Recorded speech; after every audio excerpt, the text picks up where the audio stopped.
Imagina só, em 1938, Napoleão Hill, o mesmo autor do clássico Pense e Enriqueça, escreve um livro, mas um livro tão polêmico, tão explosivo, que a própria família dele decidiu esconder do mundo. E ficou escondido por mais de 70 anos. A pergunta é, o que tinha de tão chocante naquelas páginas?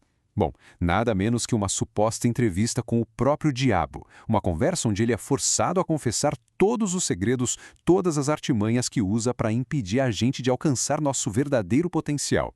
E é exatamente esse livro proibido que a gente vai desvendar hoje. O livro todo começa com uma pergunta que, vamos combinar, todo mundo já se fez. Sabe aquela sensação? A gente sabe exatamente o que precisa fazer, mas por algum motivo simplesmente não faz. Por que a gente procrastina? Por que acabamos sabotando nossos próprios planos, nossas metas? A resposta de Hill é que o problema não é falta de conhecimento. Não é isso. Segundo ele, existe uma força invisível que manipula nossa mente. E ele não só teorizou sobre isso, ele afirma que confrontou essa força cara a cara. E é aí que a coisa fica intensa. Nessa entrevista, o diabo solta essa bomba. Eu controlo 98% das pessoas do seu mundo. Mas, olha, esquece aquela imagem de chifres e tridente, tá?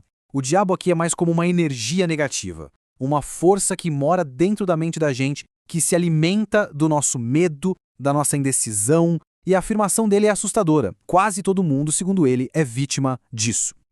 Ok, mas como? Como ele conseguiria esse controle todo? A confissão revela que a arma mais poderosa dele não é nada óbvio. Não é o mal que a gente vê nos filmes. É algo muito, mas muito mais sutil. Um hábito. Um hábito que ele chama de alienação. E o que é ser um alienado? No original inglês o termo é drifter, que é alguém que vive à deriva, sabe? Sem rumo. É aquela pessoa que mais reage à vida do que age com um plano. Pensa naquela cena clássica, horas e horas rolando o feed das redes sociais sem o objetivo, só consumindo o que aparece, aceitando o que vier. É gastar toda a energia do dia só para sobreviver, sem nunca de fato pegar as rédeas do próprio pensamento. E se a ideia já não fosse forte o suficiente, o número que ele apresenta é chocante: 98%. Ele afirma que 98% de todo mundo vive nesse estado de alienação. Apenas 2% conseguem escapar. E por quê? Porque esses 2% aprenderam a tomar o controle da própria mente. Isso tira a conversa do campo da filosofia e transforma num problema bem real, bem pessoal e, francamente, bem urgente. E quando a gente coloca os dois lado a lado, o contraste fica gritante, né? De um lado, tem um alienado, sem propósito definido, com a autoconfiança lá embaixo, sem iniciativa, sempre culpando os outros.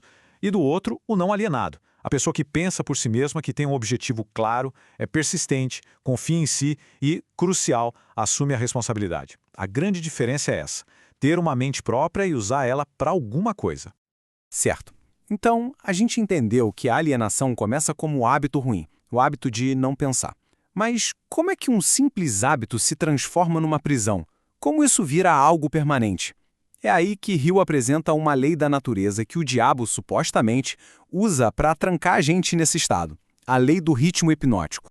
Pensa no ritmo hipnótico como se fosse a inércia do universo, só que aplicada aos nossos pensamentos. Essa lei não é boa nem má, ela é neutra. Ela simplesmente pega os seus hábitos e pensamentos mais frequentes e os torna automáticos, quase como um piloto automático.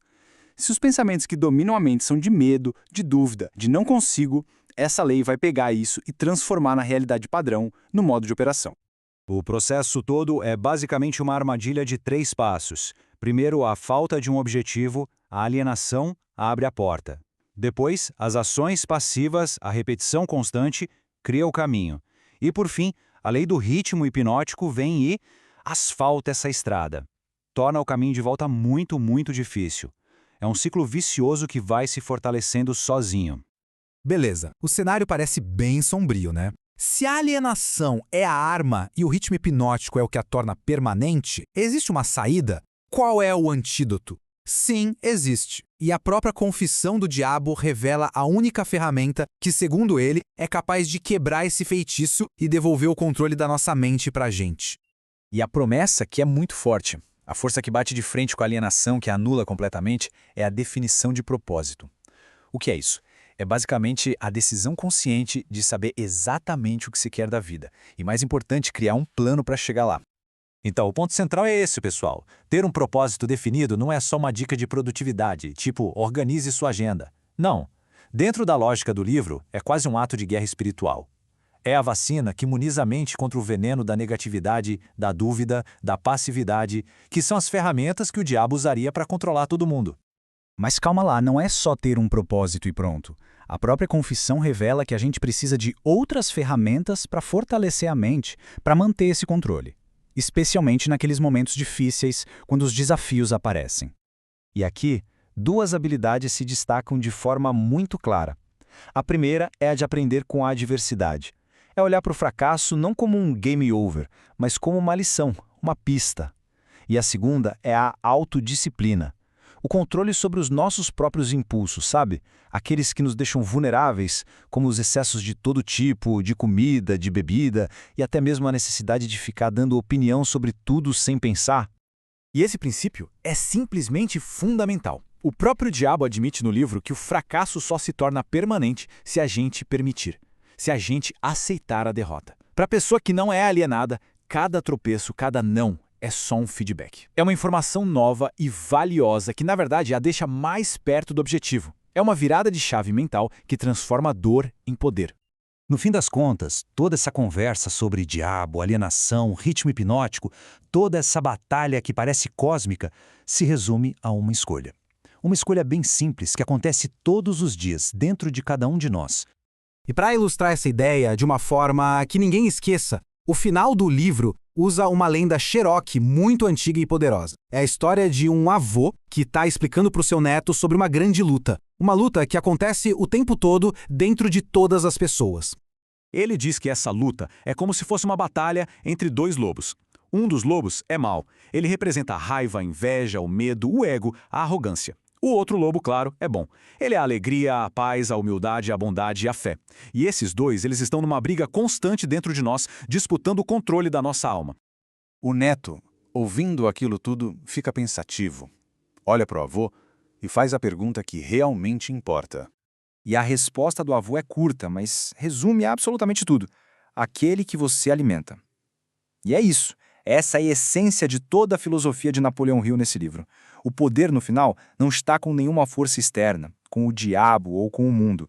O poder está com a gente. O resultado da nossa vida é decidido pelos pensamentos, pelos hábitos, pelas emoções que a gente escolhe alimentar dia após dia. E assim, a nossa análise desse livro incrível termina com essa pergunta, que fica para reflexão. Os princípios que Hill nos mostra por meio dessa entrevista dizem basicamente que nosso destino não é uma questão de sorte, é uma questão de escolha. Uma escolha que é feita a cada momento, em cada pensamento que a gente permite que entre e fique na nossa mente.